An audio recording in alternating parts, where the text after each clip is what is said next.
ne peut pas imaginer, tant qu'on n'a pas vécu 6 mois en prison, ce qu'est la prison. Bienvenue sur ma chaîne YouTube. N'hésitez pas à vous abonner, c'est gratuit. Activez la cloche, commentez et partagez les vidéos. Loïc Le Floch-Prigent, Jean-Michel Boucheron, Jean-Jacques Promsy, vous êtes tous les trois ce que l'on appelle des cols blancs. Vous avez dirigé de grandes entreprises, vous, entre autres, Elf. Jean-Michel Boucheron, vous avez été député maire d'Angoulême. Absolument. Alors, tous les trois, vous êtes retrouvés à un moment donné dans la tourmente des affaires, mis en examen pour abus de biens sociaux et incarcérés. Et votre vie, du jour au lendemain, en a été chamboulée.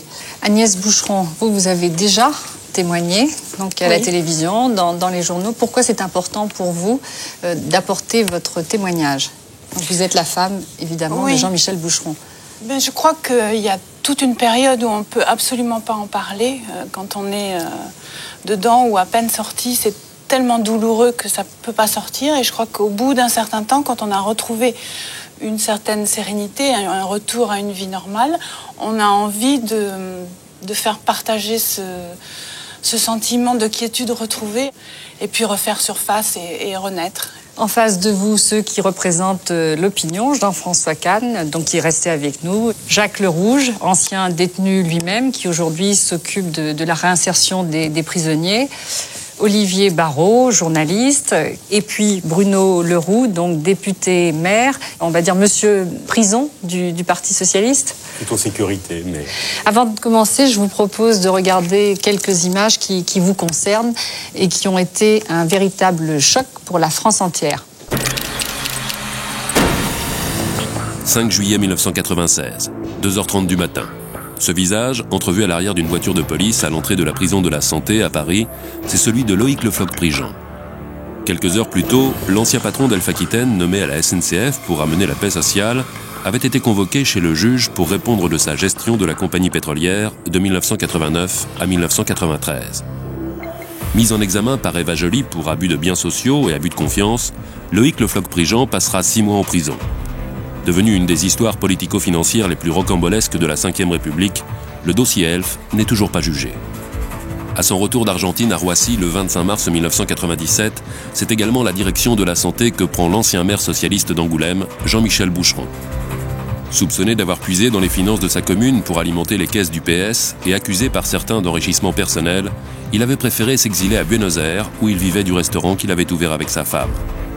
Décidé à se livrer à la justice française après 5 ans de cavale et condamné pour abus de biens sociaux, Jean-Michel Boucheron passera 18 mois en prison. On ne va pas revenir de toute façon sur les affaires. Et certaines d'entre elles, quoi qu'il arrive, sont encore en cours d'instruction. Moi, ce que j'aimerais savoir, c'est que quand on a connu la puissance, les honneurs, qu'est-ce que l'on ressent lorsque l'on franchit les portes de la santé? Ce qu'il y a de tout à fait, c'est que en 2 temps, 3 mouvements, en quelques minutes, on est de l'autre côté du miroir. C'est-à-dire qu'on est déshabillé, on est fouillé à corps, on est dans le baluchon, on est dans une cellule sordide. Effectivement, ça se passe très vite. Et c'est un choc qui fait que encore aujourd'hui, je n'arrive pas à travailler avec la porte du bureau fermée et que j'ai du mal à dormir dans une chambre d'hôtel parce que les portes sont fermées. Moi, je suis dans une situation un peu différente, je l'ai voulu.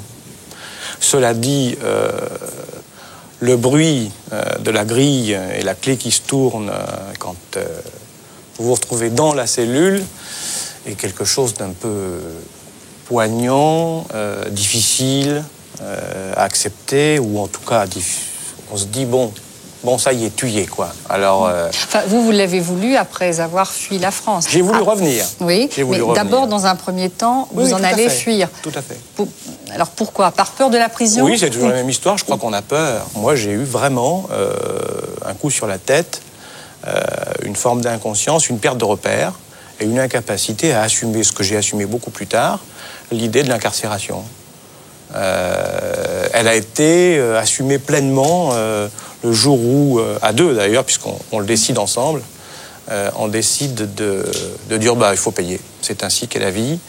Il faut payer pour son épouse, il faut payer pour un enfant, il faut payer pour beaucoup de choses. C'est la peur de la prison, c'est aussi puisque vous l'avez dit, aussi la pression médiatique qui vous a fait partir? Oui, absolument. C'est vrai? Oui, c'est vrai. Ou c'est un alibi? Non, c'est tout à fait vrai. Non, il y avait une pression hallucinante. Je veux dire, les gens étaient dans les arbres pour nous essayer de rentrer par les fenêtres. Elle le vit encore plus mal que moi. Non, ça a été une pression très forte. Je crois que ce dont il faut se souvenir aussi, c'est que c'était le premier cas de gauche. Il y avait médecin en face. Et c'était le premier cas politique à gauche. Donc, et qu'est-ce que vous vous êtes dit? Qu'est-ce que vous vous êtes dit? Je n'existe plus. Je crois que vraiment, d'autres le diront mieux que moi.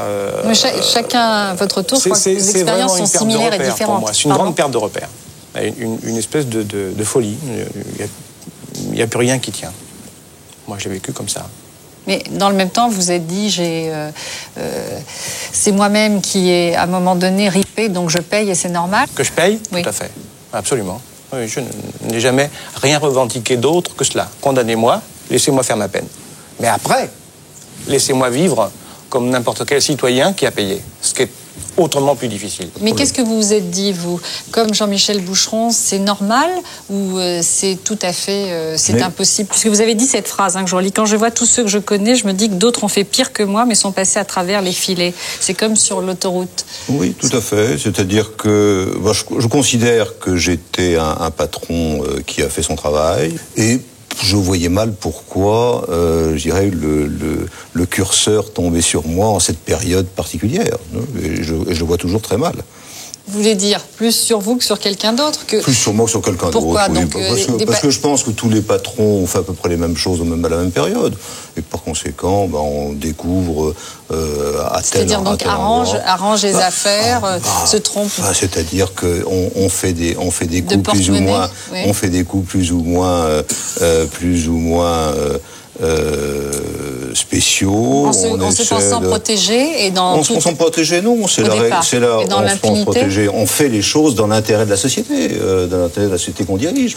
On obéit à la règle du jeu. Il est clair que cette règle du jeu, pas plus là qu'ailleurs, n'a de support légal.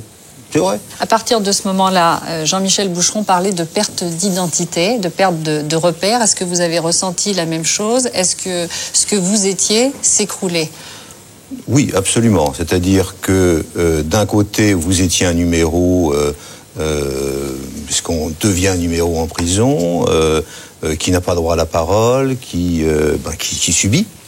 Et puis, de l'autre, les médias sont là et vous traînent dans la boue, sans que vous puissiez rien y faire, parce que vous êtes en prison. Donc vous êtes un homme public juste avant, ça fait 17 ans que j'étais président, donc quand on m'attaque, je réponds, et là, on est en situation de non-réponse totale. Jean-François Kahn, vous, à l'époque de certaines histoires, vous dirigiez l'événement du jeudi. Maintenant, Marianne, comment alors vous vous êtes comporté dans ces jours? Je crois qu'on a été particulièrement dur avec M. Boucheron. Je crois me souvenir pour lui demander. Oui, non, c'est vrai. C'était pas très amusant tous les jeudis quand on ouvrait les pages, ou tous les mercredis. Cela dit... Ça fait aussi partie de la règle du jeu. Mais vous êtes dit, ils vont trop loin? Disons simplement que cette espèce de volonté d'aller au plus court ou au plus sensationnel est tout à fait impressionnante. Pour moi, le terme corruption est quelque chose de très infamant. Je n'ai jamais été condamné, ni même mis en examen, comme on dit aujourd'hui, pour corruption. Jamais. Bon. Or, qu'est-ce qui ressort de tous les articles de presse? Corruption, corruption, corruption, corruption. C'est-à-dire, il faut le supporter.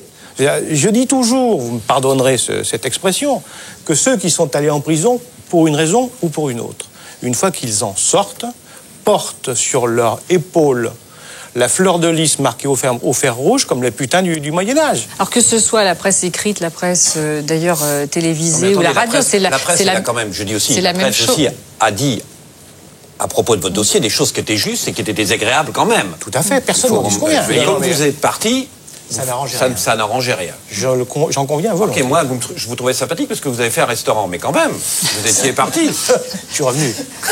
Mais il n'est pas évident que ceux qui restent soient mieux traités, M. Kahn. Jean-Jacques Promsy, c'est passé la même chose pour vous? J'ai été obligé de démissionner parce que certains de mes concurrents aux États-Unis ou en Extrême-Orient disaient on ne peut pas travailler avec une société dont le président a été en prison. Donc ma carrière a été brutalement interrompue. J'ai traînassé 18 mois et finalement je suis arrivé à l'âge de la retraite.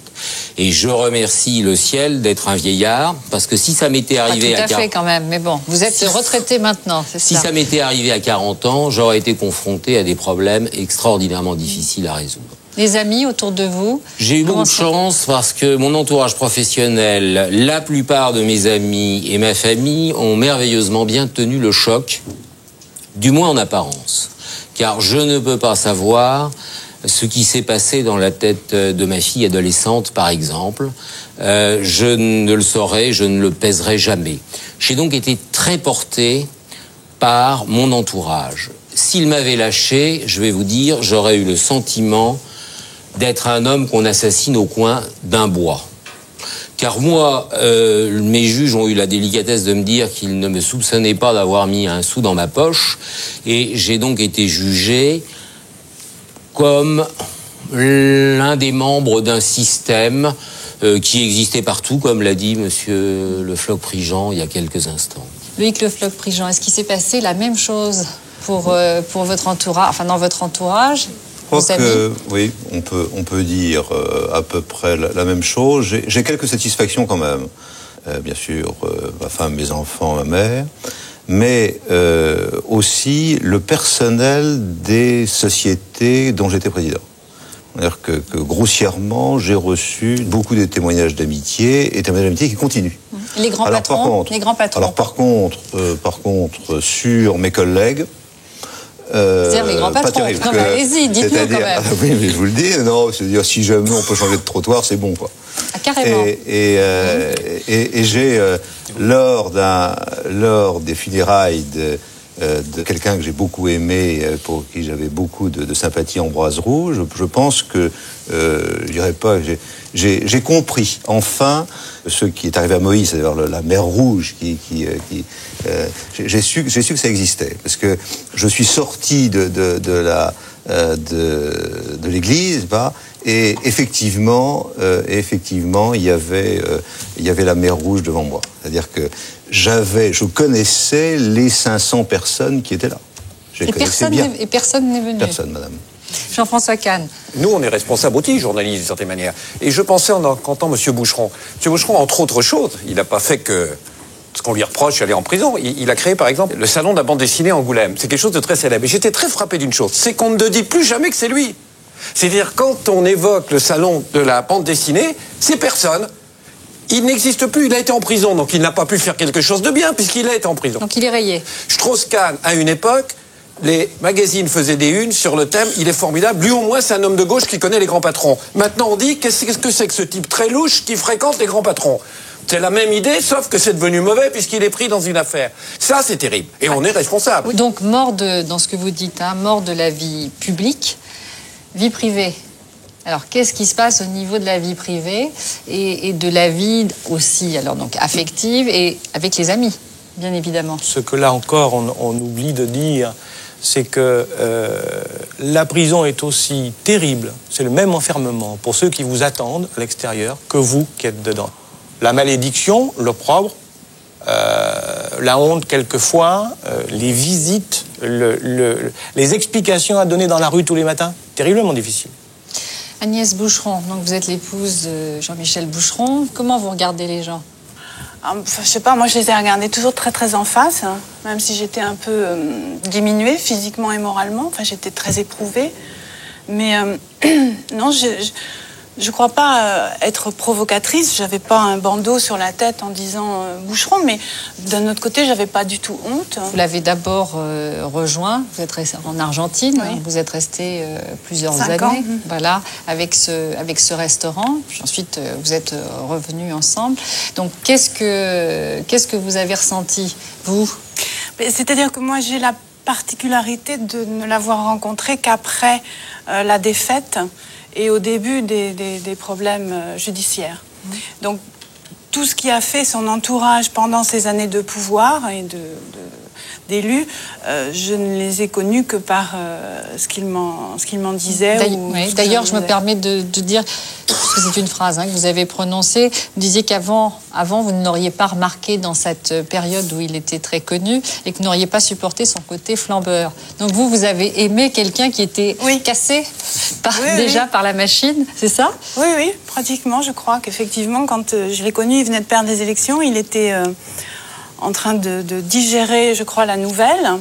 Et je crois que j'ai trouvé chez lui les vraies valeurs qui font que je suis tombée amoureuse de lui. Et je crois qu'effectivement, au temps où il exerçait son pouvoir, j'aurais pas forcément été fascinée, parce que peut-être que justement le pouvoir donne cette espèce d'arrogance et de superbe qui m'aurait pas émue ou touchée. Donc là, il était plus humain. Oui. Vous avez gagné ça. Mais j'en suis très fier. J'en suis très fier. Vous pensez que ça vous a humanisé? Je crois qu'elle a participé beaucoup à ma... Je ne sais pas s'il faut dire rédemption, mais en tout cas, elle m'a fait retrouver ce que moi, je trouve être mon bon chemin, mon droit chemin, à moi. Quelle incidence pour vous dans votre vie de couple? Est-ce qu'elle aurait pu exploser? C'est un miracle dû à ma femme qu'elle n'ait pas explosé. Parce que nous vivions ensemble depuis 5 ans lorsque c'est arrivé, et je crois qu'il faut des trésors de sérénité et d'amour pour arriver à rester. Parfois, il vous est arrivé de penser qu'elle non, allait pas du partir? tout, au contraire. Oui, je me suis dit, non, c'est vrai que de temps en temps, je me suis dit, si ça continue comme ça, elle va se tirer. Et elle est restée, je savais que c'était ma pierre angulaire, quoi. Et la preuve, c'est que ça a tenu, que ça a résisté, et que je crois que tout est dit. Olivier Barraud, vous êtes journaliste à France 3. Vous êtes un ami donc de Jean-Michel Boucheron. Vous êtes resté à ses côtés. Une histoire un peu compliquée parce qu'en même temps, vous n'êtes pas franchement son meilleur défenseur. Donc, est-ce que vous pouvez nous expliquer comment vous êtes situé dans cette relation amicale avec lui? C'est quelqu'un que je connais très bien depuis 20 ans. J'en ai été profondément affecté parce que les élus sont réputés incorruptibles et porteurs de quelque chose qui nous dépasse tous, puisqu'ils font la loi. Et j'ai été scandalisé que quelqu'un qui avait toutes les raisons de résister à la tentation n'ait pas trouvé en lui, précisément, les moyens de repousser la dite tentation. Il a eu la juste sanction des erreurs qu'il a commises. Bon, il a été condamné, il a payé, il est sorti, c'est un homme libre, il a eu au moins ce courage de décider un jour de cesser de fuir la justice, au nom de ce qu'il a évoqué, c'est-à-dire sa femme et son enfant, de l'affronter. Je ne doute pas que ça a été très dur. Et maintenant, que la vie peut se poursuivre. Votre amitié, donc, est sauve. On n'a pas souffert aujourd'hui. Mais la preuve, puisqu'il est là. Oui, tout à fait. Non, elle est longue, solide, historique, elle est très forte. Mais moi, j'aime, c'est la même relation que j'ai avec ma femme. Des gens capables de me dire non, on ne fait pas comme ça. Et moi, je respecte beaucoup plus ce courage de dire je t'ai condamné. Je reste un ami, j'espère qu'il ne m'en voudra pas de parler à sa place, mais l'amitié reste. C'est un peu ce que, pour boucler la boucle, ce que je reproche à d'autres qui sont partis en courant, qui n'ont pas eu un minimum de courage. Je crois qu'il ne faut quand même pas, aujourd'hui, ne pas préciser que le monde politique est en règle générale sans courage. On ne va pas reprendre, monsieur le député, il ne m'en voudra pas, le traitement de Dominique Strauss-Kahn il y a quelques jours par ses amis politiques, quelle que soit sa faute. Moi, je l'ai vécu.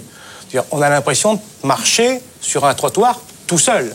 Et rares sont ceux qui ont le courage de vous dire « Très bien, t'as fait ce que t'as fait, t'as dit que... » Ce qui veut dire que vous avez perdu tous vos amis... Ça veut dire qu'on perd tout le monde et que les politiques, en général, sont d'une pleutrerie sans limite.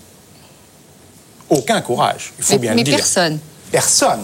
Bruno Leroux, vous êtes donc député maire socialiste. Est-ce que vous êtes senti, comme il le dit, à ce point lâche, en tournant la tête, en ne voulant pas voir, en disant « ça ne nous regarde pas ». J'étais bien jeune à l'époque, mais je vais prendre la question dans sa globalité, au sens large. Le tout, c'est de bien marquer la frontière, et il ne peut pas y avoir, dans un système comme le nôtre, vraiment des agissements individuels qui aient des répercussions collectives. Je ne demande pas être absous, encore une fois. Ce n'était pas la question. Pas de la question, c'est quand tout est fini, un petit message de type avec lequel... Camarade, pardon, parce qu'il se trouve que je reste quand même profondément de gauche, moi.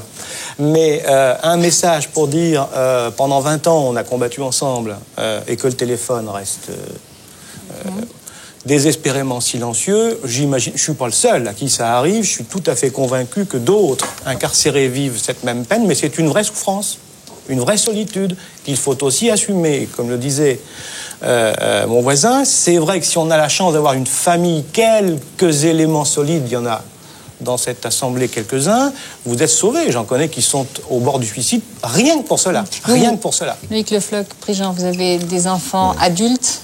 Oui. Oui, je pense qu'ils seraient là et ils exprimeraient encore mieux que je ne peux le faire leur souffrance, mais je pense que ça a été horrible pour eux. Oui. Ils ont préféré que ce soit vous qui en parliez. Oui. Non, si vous voulez, je crois que là, les médias ne se rendent pas compte de ce qu'elles font lorsqu'elles poursuivent des enfants. Certes adultes, mais disons que je pense que quelles que soient les fautes d'un individu, je pense que ces enfants ont droit, sinon à l'anonymat, du moins à la tranquillité. Qu'est-ce qui s'est passé? Il y a eu un certain nombre de journalistes qui ont poursuivi les enfants jusqu'au bas de chez eux et pour essayer d'avoir des témoignages et pour que, soi-disant, aider leur père qui était incarcéré. Ça, je trouve ça mais complètement inadmissible. Complètement inadmissible. Alors, par ailleurs, la réaction du monde professionnel où ils étaient a été à 99,99% odieuse, quoi. C'est-à-dire que effectivement c'est un nom difficile à porter. On dit, vous savez pas, je vais pas changer de nom parce que. Pour être concret, qu'est-ce qui s'est passé dans leur milieu professionnel et qu'est-ce qu'ils exercent comme profession? Ils sont dans des métiers qui jouxtent les vôtres, si vous voulez. Et puis, je pense qu'une certaine façon, l'un d'entre eux a été un peu roulé, parce qu'on considérait que le père était tellement riche et avait fait tellement de mauvaises actions qu'on pouvait rouler le fils, quoi. Voilà, donc tout ça... Donc il a perdu son travail, c'est ça que vous êtes en train de nous dire? Oui, pour partie, oui, bien sûr, les deux. Ah oui, les deux. Jean-François Kahn, vous pensez que les médias en général vont trop loin dans la vie privée? J'écoutais ce que disait Le Floch-Prigent avec, je sais pas comment dire, consternation, c'est-à-dire j'ai suivi un peu son affaire. Épouvantable. Oui, beaucoup. Non, mais en plus, je le connaissais. Donc, je l'ai suivi en plus, parce que humainement, il y avait une épaisseur humaine, donc j'imaginais un peu ce que... ça doit être terrible, terrible. On est dans un aquarium, quoi. Je veux dire, on le met dans un aquarium, on les met, quoi qu'ils aient fait, on les met dans un aquarium et la foule passe. C'est terrible. C'est-à-dire, c'est comment on appelait ça, le pilori d'avant, du Moyen-Âge, avec la foule qui passe. Mais en même temps, que faire? Je veux dire, c'est pas n'importe qui, Le Floch-Prigent. C'est vrai que c'est tout ce qu'il a dit. Et donc, c'était un événement pas commun qu'il soit confronté à ces problèmes. Et donc, à la fois, il était normal que la télévision en parle et dise comment évoluait l'affaire, l'instruction. Donc voilà, il faut y réfléchir, mais c'est compliqué. C'est vrai que l'opinion publique n'est pas très tendre. On lui demande pas de lettres. Comment vous réagissez à cela? Je crois qu'il y a deux choses. Hein. Il y a la première qui est l'image d'Épinal sur la prison pour les VIP et la prison pour les autres. Nous sommes effectivement séparés des autres prisonniers pour des raisons de sécurité, c'est-à-dire nous sommes avec les flics, les gendarmes, les gardiens de prison, les avocats, etc., toute profession qui était en relation avec d'éventuelles personnes incarcérées, et nous sommes donc retirés de cela, et nous avons les mêmes cellules que les autres, les mêmes conditions que les autres, exactement la même chose. Oui, donc je crois que c'est important parce que ça, exactement. Est-ce que par exemple vous mangez la même chose? Absolument. Complètement. Exactement. Et on mange la même chose. Est-ce que votre lit c'est le même? On a les mêmes lits, on a les mêmes toilettes, on a les mêmes, tout est pareil. Et comme disait Breton, les cafards sont les mêmes. Il n'y a pas des cafards VIP. Donc vous dites qu'il n'y a pas de traitement de faveur, pas de carré VIP en prison. La différence qu'il y a avec les autres prisonniers, c'est qu'il est rare qu'on nous mette à 8 dans une cellule. Il y a une espèce de respect relatif pour ce que nous sommes. Ou peut-être, faut-il le rappeler, parce qu'on est capable de parler, de crier un peu plus fort et de se faire respecter par le verbe. Oui. Je veux dire que je parle mieux et que je dis à un gardien... Ce que je peux dire à un gardien de prison, c'est il n'a pas à me tutoyer. D'accord. Ce que ne peut pas lui dire un voleur de poule, parce que lui, il prend une claque. Donc les choses sont évidemment... Donc vous pouvez dire plus de choses. Voilà. Jacques Le Rouge, ancien condamné. Vous n'avez rien d'un VIP, donc il faut le dire quand même pour les téléspectateurs. VIP, ça veut dire quelqu'un de très important. Est-ce que vous avez, croisé des patrons donc en prison maintenant, il y a de cela bien longtemps, et est-ce que, d'après vous, ils sont traités de la même façon ou pas ? Très rapidement. Très rapidement, c'est une erreur de dire qu'effectivement, il y a des régimes de faveur pour les personnalités incarcérées. Moi, je les ai croisés à peu près aux 3/4 en France, que ce soit médecin, que ce soit Breton, que ce soit les autres. Tapi, qui était très convivial d'ailleurs.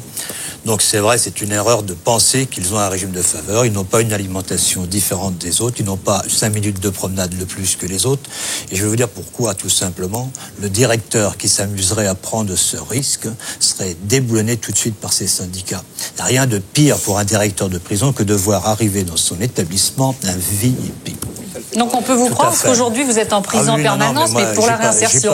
Donc vous connaissez le problème parfaitement. Bon, ceci dit, c'est vrai que les surveillants s'adressent à vous quand même avec un peu plus de respect que le détenu lambda.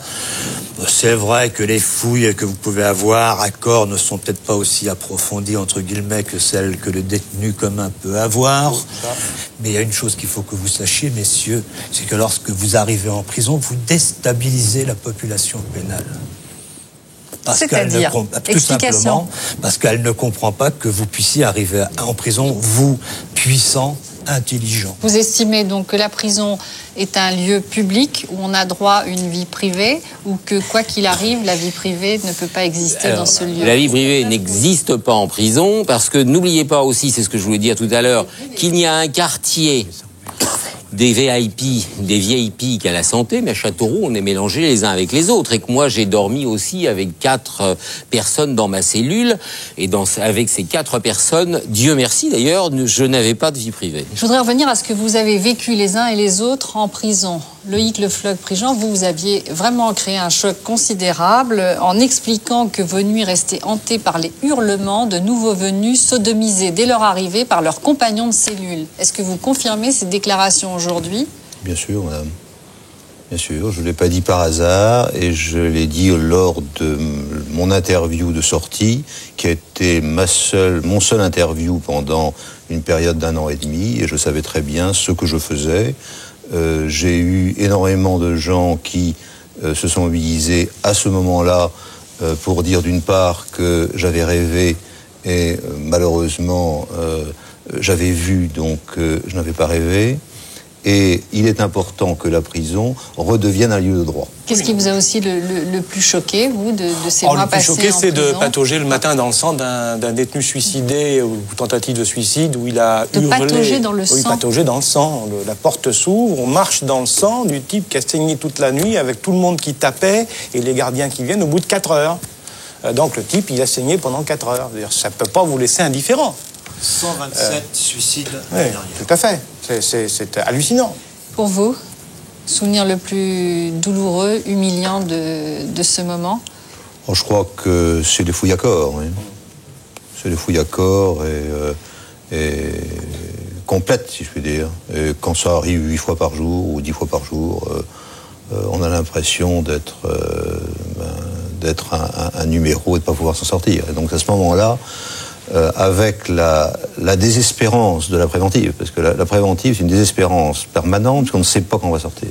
Désespérance plus fouille à corps, plus non-sommeil et mal-nourriture, les salles où il n'y a pas un endroit pour s'asseoir parce que tout le monde a pissé dessus, donc c'est un peu lourd comme odeur. Tout ça est une humiliation qui conduit à la religion de l'aveu, l'Inquisition. On ne peut plus torturer physiquement, parce que ça fait moche. On le fait peut-être un peu encore, mais bon, on le fait sans laisser trop de traces. On n'existe plus. Avec envie de mettre fin à ces jours, par moment? Il n'y a pas une personne à être incarcérée pendant même 15 jours qui n'ait pas eu, qui n'ait eu cette question, y compris, ce qui est très important, c'est les premiers jours sont les jours les plus difficiles à passer, parce que c'est les jours où on ne comprend rien. Alors pour moi, alors justement, la question qui suit, attendez, Jacques Lerouge, c'est est-ce que vous pensez qu'ils ont contribué de par là même à changer l'image de la prison. Étant donné que vous représentez à peine 1 pour 1000 des gens incarcérés, donc je vous enlève ce droit de représenter la population pénale. Monsieur, je m'excuse, mais c'est mon sentiment. Par contre, vous avez été un révélateur pour réveiller, je dirais, le monsieur ou la dame qui passe dans la rue, qui se dit, quand même, si ces gens-là disent ça, c'est peut-être bien que c'est vrai. Je voudrais simplement dire à M. Rouge que nous ne disons pas du tout, et nous n'avons jamais dit, que nous représentons 50 000 détenus. Jamais on a dit ça. Hein. Ce que nous disons, c'est qu'il nous apparaît de notre rôle historique, puisque nous avons été en prison, de parler parce que nous parlons plus fort que les pauvres 50 000 qui y sont et qui en sont. Il y a une prise en compte aujourd'hui de ces problèmes-là, et si vous êtes entendu, c'est peut-être aussi parce que pour la première fois, il y a un environnement favorable qui fait que ça bouge. Permettez-moi de penser que la loi a été votée parce que nous avons été entendus, et non pas que nous sommes entendus parce que la loi a été votée. Oui. Effectivement, vous êtes tombé de haut, puisque vous étiez au sommet. Moi, je viens des égouts, je suis monté dans la rue, maintenant je suis sur le trottoir, donc moi, la pénitentiaire m'a donné de la promotion, puisque je n'avais rien. Vous comprenez ? Vous aviez tout, vous avez tout perdu. Par contre, on se retrouve effectivement, vous êtes d'accord avec moi, pour dire que la prison, la vraie, elle commence maintenant, depuis que vous êtes dehors. Voilà, là on peut se rejoindre, messieurs. Avant d'aller en prison tous les trois, est-ce que vous aviez imaginé les conditions de détention ? On ne peut pas imaginer, tant qu'on n'a pas vécu 6 mois en prison, ce qu'est la prison. Alors, je suis désolé pour ceux qui n'ont pas encore eu cette expérience, mais vous ne pouvez pas en parler. Jacques Le Rouge, alors est-ce que c'est difficile de persuader des entrepreneurs d'engager des anciens détenus ? On vous voit d'abord échouer, après réussir. Bon, je voulais tout d'abord remercier ce brave patron là, qui a bien voulu répondre à mes demandes. Ils ont répondu par l'affirmative. Voilà, donc, tout à fait. Et j'espère bien que cela va se mettre en place très prochainement. Mais au-delà de cette entreprise, est-ce que vous seriez, vous, allé trouver des personnes comme, même s'il n'était pas le PDG, mais comme Jacques Bromsy ou Loïc Le Floch-Prigent ? Est-ce que vous seriez allé taper à leur porte ? Mais moi, je vais taper partout où il y a des gens qui sont prêts. Vous pensez qu'ils les auraient reçus ? Mais le problème, si on les rencontre et qu'on leur parle avec les tripes, avec ce qu'on est persuadé de faire transmettre, je ne connais pas quelqu'un qui, au fond de lui-même, n'a pas quand même, il ne reste pas une fibre sensitive quand même humaine. Alors Loïc Le Floch-Prigent, lorsque vous étiez patron, PDG d'Elf, par exemple, on vous aurait demandé d'engager des taulards avant que vous ne connaissiez donc vous-même la prison. Est-ce que vous l'auriez fait ? Oui, je crois qu'il y en a eu dans les entreprises que j'ai dirigées, oui, enfin essentiellement Rhône Poulenc et Alpha-Aquitaine. Est-ce que ça aurait été une démarche volontaire de votre part ? Non, à l'époque, non. C'est sincère. Aujourd'hui, alors vous, puisqu'il y a bien un après aussi pour vous, qu'est-ce que vous faites ? Vous êtes conseil donc en entreprise. Oui. Est-ce que c'est difficile de changer totalement de fonction ? Je crois qu'il faut quand même relativiser un peu. C'est-à-dire que si jamais je devais avoir une activité en France depuis ma sortie de prison, j'aurais eu des difficultés. Alors le fait d'avoir la capacité d'avoir des relations avec l'étranger où j'ai beaucoup travaillé me permet d'avoir une activité plus intéressante, plus confiante et sans trop de problèmes liés à, disons, au passé judiciaire et carcéral. Dans ce que vous dites, donc vous-même, l'un des plus grands patrons français, vous avez l'étiquette de taulard malgré tout qui vous reste. Ah, complètement. Non, mais il est clair, c'est une étiquette. Je pense à vie. Je suis président à vie, donc on continue à devoir m'appeler Monsieur le Président jusqu'à la fin de mes jours, parce que j'étais président des Sociétés françaises, mais également je suis taulard à vie. C'est clair. Jean-Michel Boucheron, qu'est-ce que vous avez, trouvé comme métier ? Non, moi j'ai eu une reconversion beaucoup plus difficile, toujours d'ailleurs très difficile.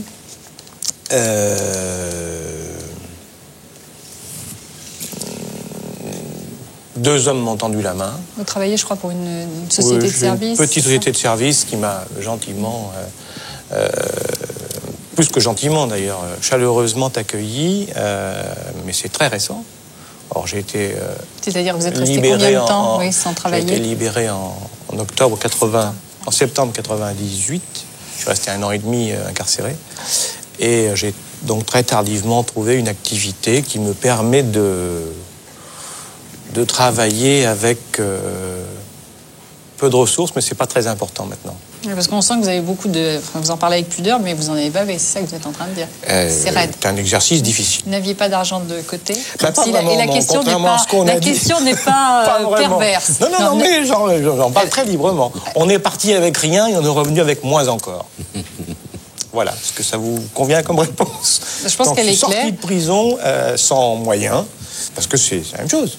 On est d'abord taulard, accessoirement corrompu et forcément tripatouilleur. Et ça, vous le gardez là, c'est marqué. Attention, pardon. Micro. Personne ne pense que cette expérience vous a changé, transformé, et qu'au contraire, vous êtes quelqu'un de complètement maintenant aguerri et nouveau? Bien, et qui pourrait justement être l'un des quand même politiques les plus honnêtes, après être passé par cette expérience. C'est une bonne.